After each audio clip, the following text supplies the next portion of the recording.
Hey guys, it's 21 Maxwell here, and welcome to episode 16 of the WWE 2009 TEW Let's Play. You join us now as we're coming away from the Tables, Ladders and Chairs pay-per-view, and we're slowly making our way towards the Royal Rumble. Of course, this is the double-booked ECW and Smackdown show, and we'll try and kind of get a wee bit further with ECW.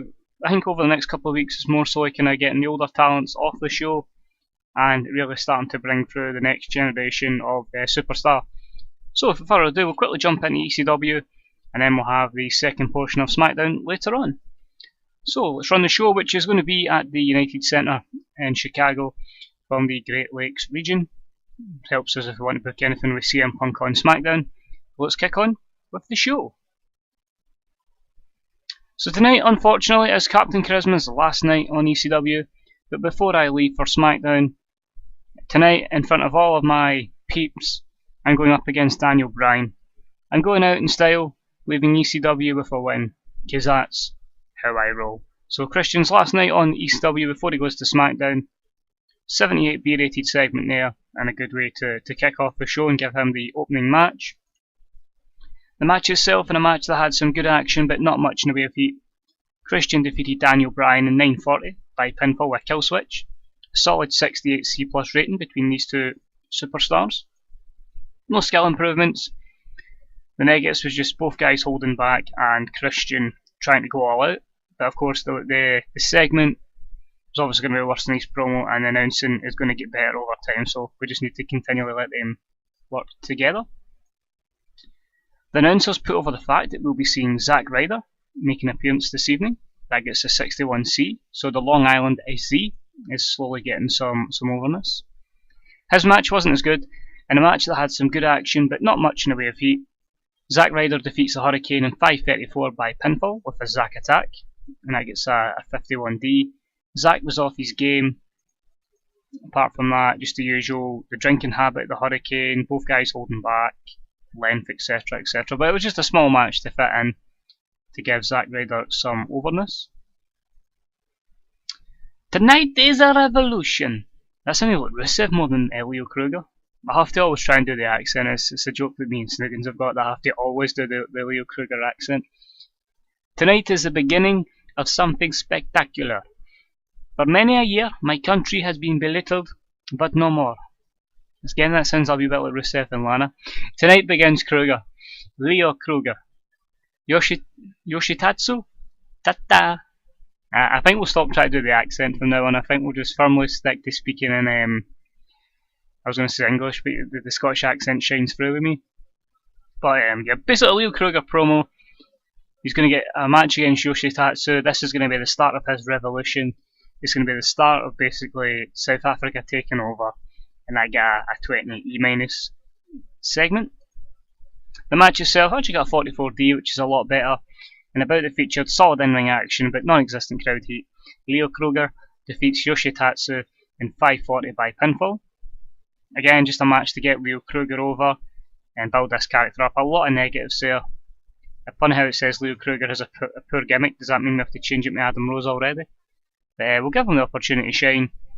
As I say with ECW, it will take time for people to get over, because it is a big show. Our main event match, and about it featured great action and great heat from the audience. Shelton Benjamin defeated Chris Jericho in 14:08, where he paid up. Shelton makes defence number 1 of his ECW title. Very disappointed that only got a 72 B-. Expected that to really steal the show. Both guys had good chemistry. The announcing wasn't up to the match, but I expected that to really come to the next level. Jericho's improving his flying skills and his performance skills. Basically just making use of the fact that Jericho is available on all shows, and it'd be a good way to elevate Shelton Benjamin before he goes into a program with some lesser up-and-coming talents. After the match, Shelton Benjamin is celebrating his victory in the ring. Jericho run in, attack him, and beat him down to the mat. Basically, Big Show comes in to help Jericho. 84 B+ there. Good way to end the show. And again, making use of the fact that Big Show's on every show as well. But also, allows us to get maybe even lose Jericho and Big Show a bit of overness, so they can eventually drop the titles to a lesser talent for the tag titles. Overall, 70C+, pretty decent considering it's CCW. It gets a couple of people over, and it allows me to do my ridiculous South African accent. So that is it for part 1. We'll be back pretty soon with Smackdown. So here we are, guys, with the Smackdown portion of the show. Like any WWE event, there's usually dark matches in between taping, so we went ahead with that method with 2 pre-show matches, and then just 11 segments to fill out the 90 minutes available on the show. And hopefully it's a good show. Hopefully, we can kind of see the direction that we're going to be pushing towards the Rumble. As I say, it's very hard to put a Rumble card together because you're going to need most of the wrestlers for the actual event. But we'll see how it goes, and we'll see we'll see what kind of rating we get, and we'll see if we're happy with the guys that we're pushing, if they go over well. So let's start with the show. We'll run it. Of course, remember this is in Chicago at the United Center, 20,500, and in a match that had some good action, but not much in the way of heat. The Hart Dynasty defeated Master J and Wang Yang in 9:15 when David Hart-Smith defeated Jimmy Wang Yang with a springboard heart attack. A good double team move from them. Natalya did some good work at ringside. It continues the Crime Time Hart Dynasty storyline because obviously Kid and David Hart-Smith are together.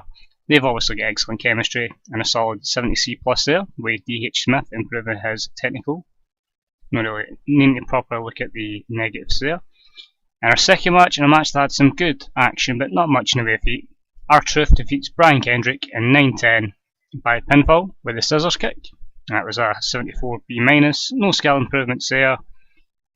It's a shame obviously the poor gimmick and stuff, but in the soft drugs habit for Brian Kendrick, but very encouraging signs that R-Truth is mostly positives, and hopefully he's someone we can look to push. Now as the show begins, we start off with our show with the GM for Smackdown, Vicky Guerrero. Excuse me. Tonight on Smackdown, I'm going to prove that we are the superior brand by making it a night of opportunity to give some of our younger talents a chance to shine. Rey Mysterio, since you failed at TLC, you must take on the newcomer, Daniel Bryan. He's very fierce, the fierce one. As for our main event, how about your homeboy Chicago's CM Punk teaming up with Dolph Ziggler to take on John Morrison and the dead man, the Undertaker. Then Vicky Guerrero does that evil laugh that she had that I'm not even going to try and impersonate. So 85B plus there, continues the IC title storyline, and of course Batista's and Rey Mysterio's because Rey was there. And no skill improvements, and Vicky Guerrero all positive, so a good start to the show. Don't book that in because it's in. We're hoping that this can help get Bryan over, so we can really push him from the start. And about the feature, great action, but not much in the way of heat. Rey Mysterio defeats Daniel Bryan in 9:35 with a West Coast pop. 75B-. Rey Mysterio and Daniel Bryan have pretty good chemistry. No skill improvements there, but hopefully losing to a good rating can really help push Daniel Bryan's popularity up as well. The announcers then put over the fact we'll be seeing Drew McIntyre making an appearance later on, and that is a 66C+. And in his match, they had some good action but not much in the way of heat. Drew defeats Finlay in 7:53 by pinfall with the double underhook DDT. Just a 54C-, which is disappointing. Both wrestlers don't click. I thought that Drew would have been really helped by Finlay, but not to be the case. We'll know not to put them together, although Drew improved his technical and performance skills. And the dirt sheet was just guys holding back, etc. So that's not too bad. A graphic is shown confirming that Christian will be joining SmackDown next week. Got a 74B-, so the former ECW champion Captain Charisma will be in SmackDown next week. And about the feature, great action and a good crowd. Shad Gaspard defeated Chris Jericho in 10:90 by pinfall with the STO, 79B. Great chemistry between those two guys, which is surprising, but really happy that Jericho done the job here. It helps us elevate Shad, and hopefully him and JTG can get over. Good work again by Matt Striker and Joey Styles. No skill improvements, but hopefully it can get a couple of guys over. Next up, the cameras hurried backstage to the parking lot where a brutal attack by the Big Show on JTG is caught on film. It finishes off with the Big Show nailing JTG with a knockout punch. 86B+. Even though JTG performed poorly, that's got to put him over as well. So that's a great segment between him and Big Show. Hopefully can elevate both talents and really help push Crime Time. All positives there, and a good segment. In a disappointing match that had great action apparently and a good crowd, Batista defeated Matt Hardy in 9:03 with the Batista Bomb.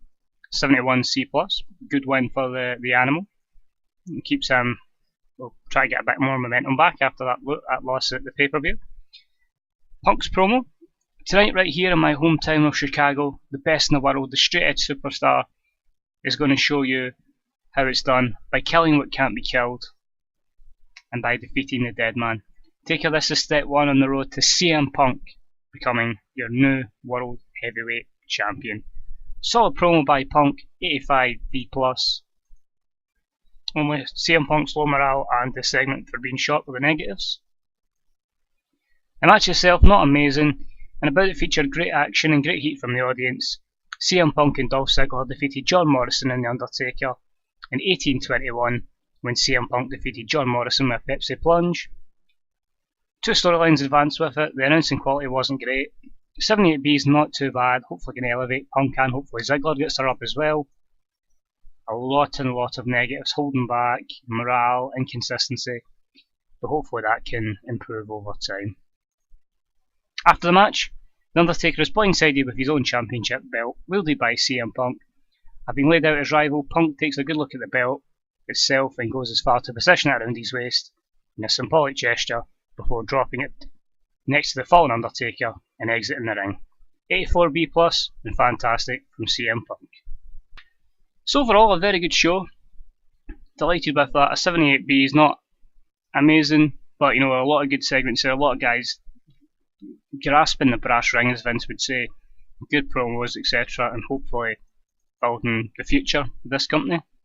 And hopefully we can continue on this momentum with the last two shows of 2009, before we head into 2010. So have a quick look and see what's happening with regards to our emails. Nothing much here. Eddie Edwards is on the radio. ECW enjoyed the show, and the vast majority enjoyed Smackdown as well, so that's good. New Japan, I'm going to start looking at people. Quick look at the emails, and ECW went down in its rating, and obviously we don't have the Smackdown ratings just yet. So that's it for this episode, guys. I say we kind of have an idea of some feuds I want to go in towards the Rumble, but with another 5 weeks of build, plenty of time.